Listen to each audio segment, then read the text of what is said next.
Good morning students. I am Anita and I am teaching you biology and our topic is cell. Okay? And आप सबको cell के बारे में पहले पता होगा. हम सबने सेल के बारे में पहले कभी ना कभी पढ़ रखा होता है. ठीक है, क्योंकि ये हमारा पूरी बायोलॉजी का सबसे बेसिक चैप्टर है, सबसे इम्पॉर्टेंट चैप्टर है. मीन्स अगर हम बायो की बात करें तो बायो में आपको सेल के बारे में तो पता होना ही चाहिए. अगर आपको सेल के बारे में नहीं पता तो पूरी बायोलॉजी बेकार हो जाती है. ठीक है, सो हम स्टार्ट करते हैं सेल. और एक्चुअली हम इसका सब टॉपिक एक स्टार्ट करते हैं. This is a type of cell. ठीक है ना. सो हमारा आज का टॉपिक है this is a type of cell.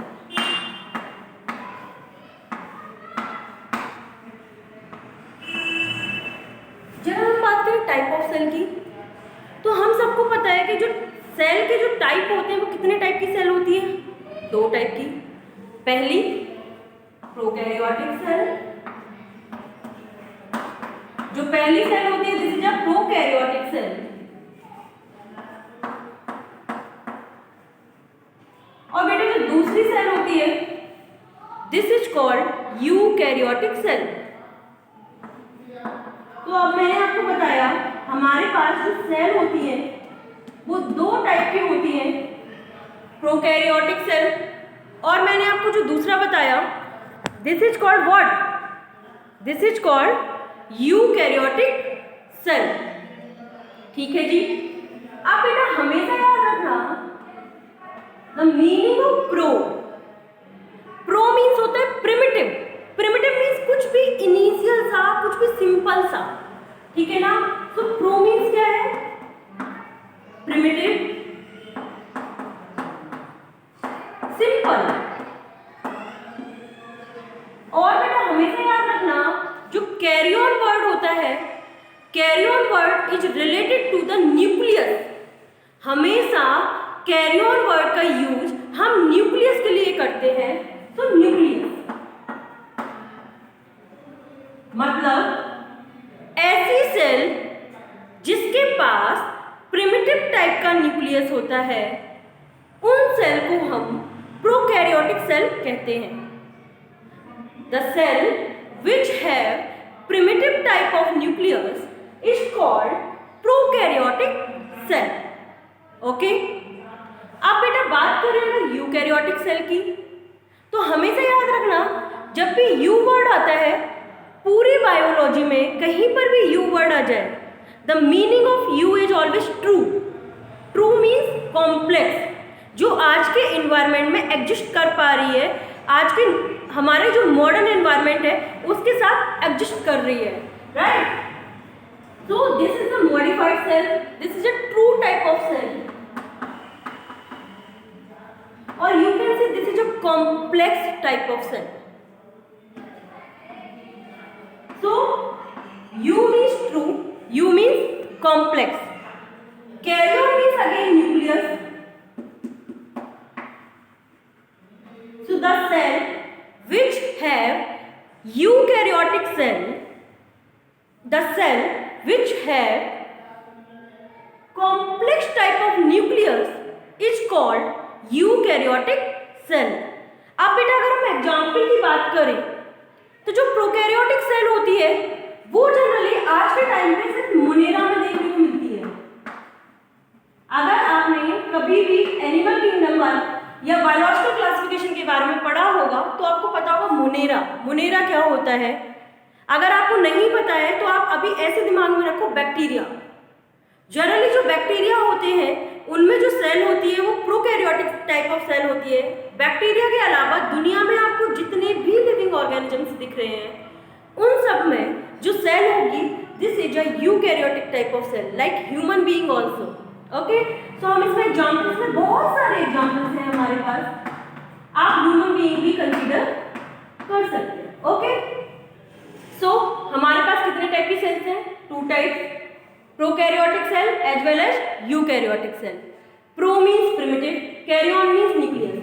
So the cell which have primitive type of nucleus is called prokaryotic cell.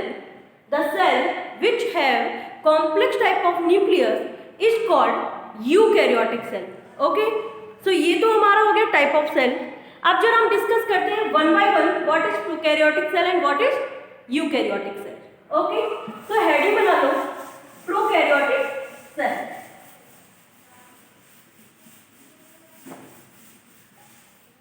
तो हमने हेडिंग क्या बनानी है, प्रोकैरियोटिक सेल। अब बेटा आपके दिमाग में एक फ्रेमवर्क सेट हो गया कि जो प्रोकैरियोटिक सेल होती है वो जनरली किसमें होती है, बैक्टीरिया में। तो जब भी हम प्रोकैरियोटिक सेल के बारे में पढ़ेंगे, जब भी हम प्रोकैरियोटिक सेल का डायग्राम ड्रॉ करेंगे, हमेशा हमारे दिमाग में किसका डायग्राम होना चाहिए, किसकी इमेजिनेशन होनी चाहिए, बैक्टीरिया की। ठीक है, तो अपने आप चीजें आपके लिए इजी हो जाएंगी। So let's start. सबसे पहले बेटा मैं आपको प्रोकैरियोटिक सेल को डायग्राम से एक्सप्लेन करूंगी, उसके बाद फिर हम वन बाय वन करके इसके बारे में जो पॉइंट्स हैं वो डिस्कस करेंगे। So let's start. अगर हम इसके डायग्राम की बात करें तो मान लिया मैंने जो स्ट्रक्चर लिया एक स्फेरिकल टाइप का स्ट्रक्चर ले लिया। बाकी तो जो बैक्टीरिया होते हैं उनके डिफरेंट डिफरेंट शेप होते हैं। मैंने जो स्ट्रक्चर लिया, मैंने एक स्फेरिकल स्ट्रक्चर ले लिया। मैंने जो स्ट्रक्चर लिया वो स्फेरिकल ले लिया। एक्चुअली ये ड्रॉ बहुत बड़ा हो गया था, तो हम जरा छोटा ड्रॉ करेंगे।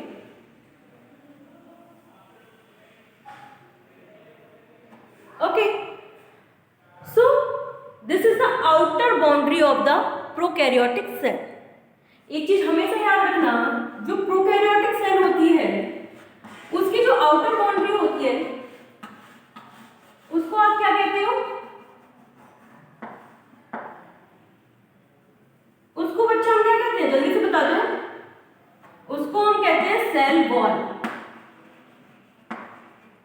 मतलब जो प्रोकैरियोटिक सेल होते हैं उनमें जब भी कोई आउटर बाउंड्री होती है, उस आउटर लेयर को, आउटर बाउंड्री को हम क्या कहते हैं, सेल वॉल।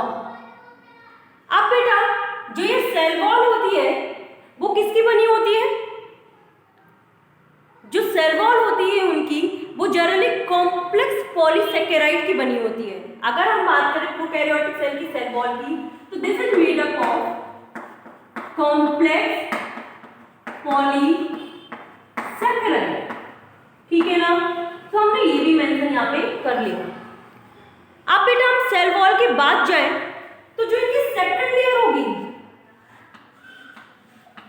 जो थोड़ी सी फ्लेक्सिबल होगी, this is a semi permeable membrane and this membrane is called cell membrane. अब बेटा जो सेल मेम्ब्रेन होती है, अगर हम इसकी बात करें तो इसका जो दूसरा नाम होता है this is a plasma membrane.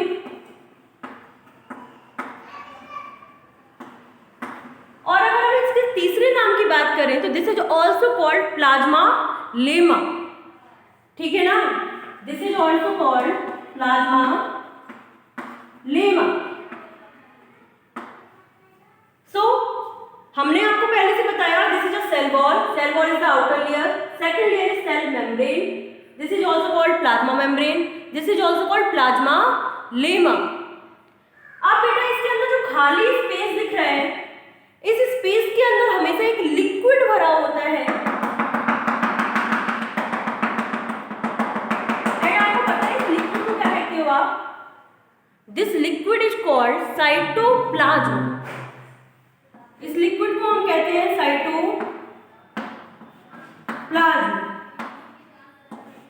Cyto मतलब सेल, प्लाज्म मतलब लिक्विड।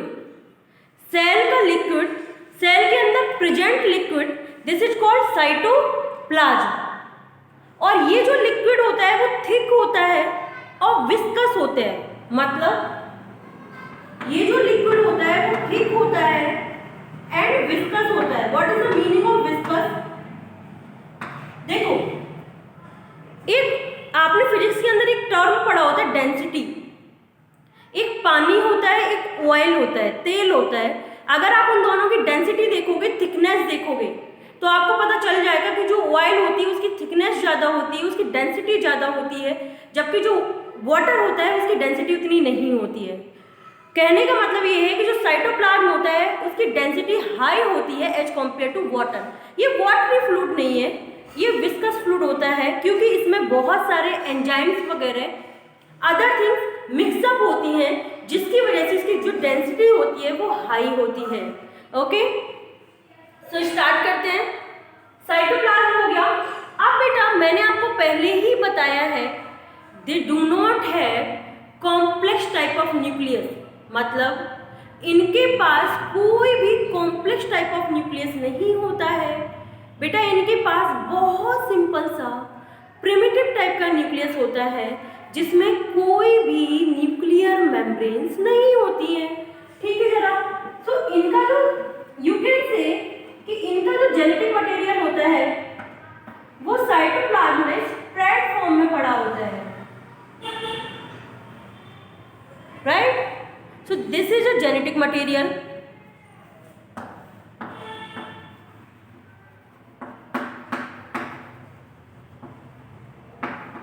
और बेटा जो इनका जेनेटिक मटेरियल होता है वो किस में प्रेजेंट होता है? प्रिमिटिव टाइप ऑफ न्यूक्लियस में, जिसमें कहीं पर भी कोई बाउंड्री नहीं होती है। तो हम यहीं पर क्या निकालेंगे?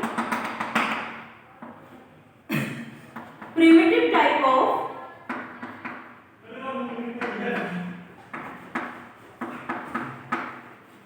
न्यूक्लियस। अब बेटा इस प्रिमिटिव टाइप ऑफ न्यूक्लियस को हम एक स्पेशल नाम देते हैं और इसको हम क्या कहते हैं? इस प्रिमिटिव टाइप ऑफ न्यूक्लियस को हम एक स्पेशल नाम देते हैं जिसको हम कहते हैं न्यूक्लियोइड। जिसको हम क्या कहते हैं? न्यूक्लियोइड। ठीक है ना। सो जो ये प्रिमिटिव टाइप ऑफ न्यूक्लियस होता है उसको हमने नाम दे दिया न्यूक्लियोइड। ठीक है जी। अब बेटा इनका जो साइटोप्लाज्म होता है उनमें कभी भी कोई भी मेम्ब्रेनस बाउंड सेल ऑर्गेनेल्स नहीं होते हैं। इनमें सिर्फ वो सेल ऑर्गेनेल होंगे जो मेम्ब्रेनस बाउंड नहीं होंगे। तो अब हमारे पास मेम्ब्रेनस बाउंड जो सेल ऑर्गेनेल्स नहीं है उनके नाम पे सिर्फ एक ही आता है, दिस इज राइबोसोम। तो बेटा इनके पास राइबोसोम्स होते हैं साइटोप्लाज्म में स्प्रेड फॉर्म में, और वो भी बेटा पता कैसे होते हैं? 70S type of ribosomes. अब आपको ये समझ नहीं आ रहा होगा what is 70S type of ribosomes. ये 70S क्या है? तो इसके बारे में हम जब सेल ऑर्गेनेल्स पढ़ेंगे तब मैं आपको डिटेल्स में बताऊंगी कि ये 70S टाइप ऑफ राइबोसोम्स क्या होते हैं। अभी फिलहाल के लिए आप इतना रखो कि इनके पास जो राइबोसोम्स होते हैं वो कैसे होते हैं? 70S type of ribosomes. Is that clear? उसके अलावा जो प्रोकैरियोटिक सेल्स होती हैं उनमें कुछ फूड स्टोरिंग बॉडीज होती हैं, राइट। सो इनमें हम लिख लेंगे some food storing bodies also. Okay, food storing body. ठीक है। सो अभी ये तो हो गया सिंपल से स्ट्रक्चर। अब आप मुझे एक बात बताओ, कुछ बैक्टीरिया ऐसे भी होते हैं जो फोटोसिंथेसिस करते हैं, और आपको पता होगा कि जो फोटोसिंथेसिस होती है उसके लिए क्लोरोप्लास्ट नीडेड होता है। बट मैंने तो आपको प्रोकैरियोटिक सेल में कहीं पर भी क्लोरोप्लास्ट बताया ही नहीं है, और इनफैक्ट इनमें क्लोरोप्लास्ट होता ही नहीं है क्योंकि chloroplast is a double membranous cell organelle. और अभी थोड़ी देर पहले मैंने आपको बोला कि इनमें कोई भी मेम्ब्रेनस बाउंड सेल ऑर्गेनेल्स होते ही नहीं है। अब बेटा इनमें जो क्लोरोप्लास्ट है वो तो नहीं होता, बट कुछ मोनेरल्स, कुछ प्रोकैरियोट्स जो फोटोसिंथेसिस करते हैं उनमें क्लोरोप्लास्ट तो नहीं होता, लेकिन क्लोरोप्लास्ट के जैसा स्ट्रक्चर होता है और उसको हम कहते हैं क्रोमेटोफोर। अब बेटा जो वैसा ना हो उसके जैसा हो उसके लिए हम एक टर्म यूज करते हैं एनालोगस। आपने शायद सुना होगा, दो टर्म होते हैं, एक होता है एनालोगस, एक होता है होमोलोगस। मैं साइड में लिख रही हूँ एनालोगस क्या होता है, होमोलोगस क्या होता है, आप एक्स्ट्रा पॉइंट बना के उसको नोट कर लेना। ओके, तो हम साइड में स्टार्ट करते हैं, व्हाट इज एनालोगस और व्हाट इज होमोलोगस।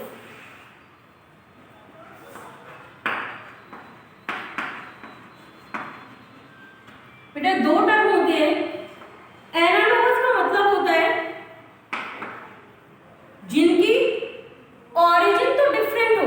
लेकिन जिनके फंक्शन सेम हो। ऑरिजिन डिफरेंट,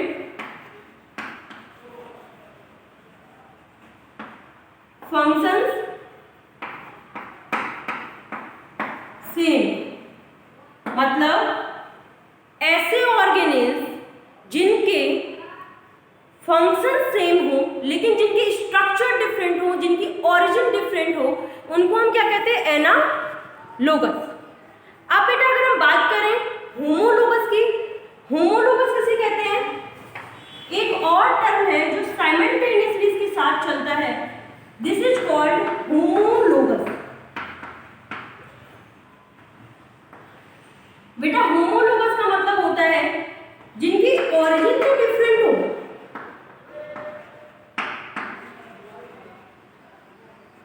लेकिन जिनके क्या हो? फंक्शंस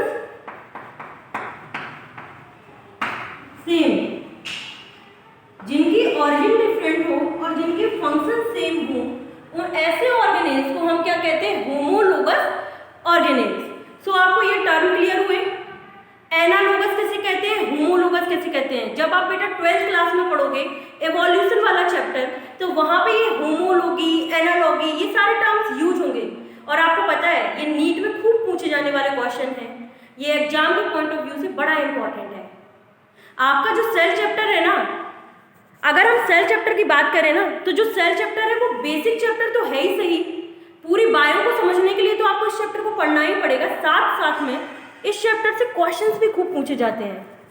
अगर आप बात करो हर एक सेल का, मतलब अगर एक नीट के पॉइंट ऑफ व्यू से देखें हम, तो इस चैप्टर से जनरली मैंने देखा है अक्सर 2 क्वेश्चन 3 क्वेश्चन जरूर पूछे जाते हैं, specially for the Golgi body, endoplasmic reticulum. जब हम यूकैरियोटिक सेल पढ़ते हैं ना, तो उसमें आप जब गोल्जी बॉडी के बारे में पढ़ते हो, लाइसोसोम पढ़ते हो, एंडोप्लाज्मिक रेटिकुलम पढ़ते हो, उनसे खूब क्वेश्चन पूछे जाते हैं, डायग्राम बेसिस पे पूछे जाते हैं, उनके फंक्शंस से रिलेटेड क्वेश्चन पूछे जाते हैं। मींस इस वाले चैप्टर से क्वेश्चंस भी खूब पूछे जाते हैं और ये आपके बेसिक्स को समझने के लिए भी बड़ा इंपॉर्टेंट चैप्टर है। तो ये बायो का एक ऐसा चैप्टर है जो आपको आना ही आना चाहिए, मतलब इतना तो आना ही चाहिए अगर आपको बायोलॉजी पढ़नी है तो। ओके चलो, सो हम स्टार्ट करते हैं। हम जहां पर थे, मैंने आपको बोला था कुछ बैक्टीरिया ऐसे भी होते हैं जो फोटोसिंथेसिस करते हैं, लेकिन इनके पास फोटोसिंथेसिस करने के लिए क्लोरोप्लास्ट नहीं होता है, तो इनके पास क्लोरोप्लास्ट की जगह पर बेटा इनकी जो प्लाज्मा मेम्ब्रेन होती है ना, ये क्या करती है? इनसाइड फोल्ड करती है। ये क्या करती है? इनसाइड फोल्ड करती है प्लाज्मा मेम्ब्रेन, और ये एक स्पेशल टाइप का स्ट्रक्चर बनाती है जिसको हम क्या कहते हैं? क्रोमेटोफोर। जिसको हम क्या कहते हैं? क्रोमेटोफोर। इस स्ट्रक्चर को हम क्या कहेंगे? Chromatophore, right. कहने का मतलब ये है कि इनके पास क्लोरोप्लास्ट तो नहीं है, लेकिन क्लोरोप्लास्ट के जैसा स्ट्रक्चर है, this is called analogous structure. I told you, जिनकी ओरिजिन डिफरेंट हो लेकिन जिनके फंक्शन सेम हो।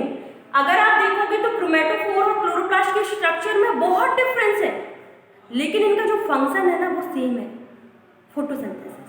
सो you can say chromatophore is the analogous to chloroplast. इसको हम क्या कहते हैं? Analogous to chloroplast. अब बेटा अगर हम बात करें, क्या इनके पास माइटोकॉन्ड्रिया होती है? नहीं, इनके पास माइटोकॉन्ड्रिया भी नहीं होती है, लेकिन इनके पास माइटोकॉन्ड्रिया के जैसा स्ट्रक्चर होता है, अगेन एनालोगस स्ट्रक्चर।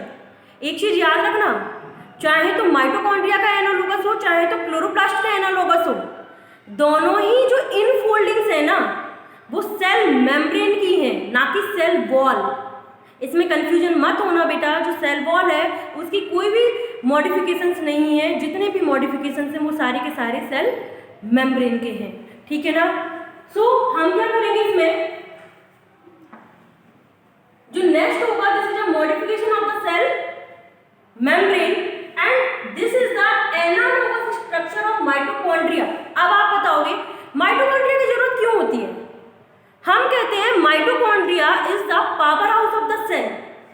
मतलब आपको पता है हमारी बॉडी की हर एक सेल को एनर्जी की नीड होती है, बिल्कुल होती है। अगर आपको कोई फंक्शन करना होता है तो एनर्जी की नीड जरूर होती है, लेकिन जो माइटोकॉन्ड्रिया है वो इनमें तो प्रेजेंट है नहीं, और माइटोकॉन्ड्रिया ही क्या करते हैं, एटीपी को बनवाते हैं। अब इनमें माइटोकॉन्ड्रिया की जगह पर जो ऑर्गन होता है, जो ऑर्गेनेल होता है, जो स्पेशल टाइप का मॉडिफिकेशन होता है, this is called what? This is called chromatophore, तो ये हो गया बेटा, और दिस इज कॉल्ड मीजोसोम्स, ठीक है ना। तो जो माइटोकॉन्ड्रिया के जो एनालॉगस स्ट्रक्चर्स होते हैं उनको हम क्या कहते हैं, mesosomes. And you can say this is the powerhouse of the prokaryotic cell. ये क्या करेगी, जो प्रोकैरियोटिक सेल है उसमें क्या करवाएगी, एटीपी का synthesis, and ATP is the energy unit of the cell. Is that clear? Okay, so you can say this is the analogous structure of mitochondria। इसको हम क्या कहते हैं, एनालोगस स्ट्रक्चर ऑफ माइटोकॉन्ड्रिया। ये माइटोकॉन्ड्रिया का क्या होता है, एनालोगस स्ट्रक्चर। ओके, ठीक है जी। अब ये क्या सिंथेसिस करवाएगा, एनर्जी, और energy in the form of ATP. आपको पता है what is the full form of ATP?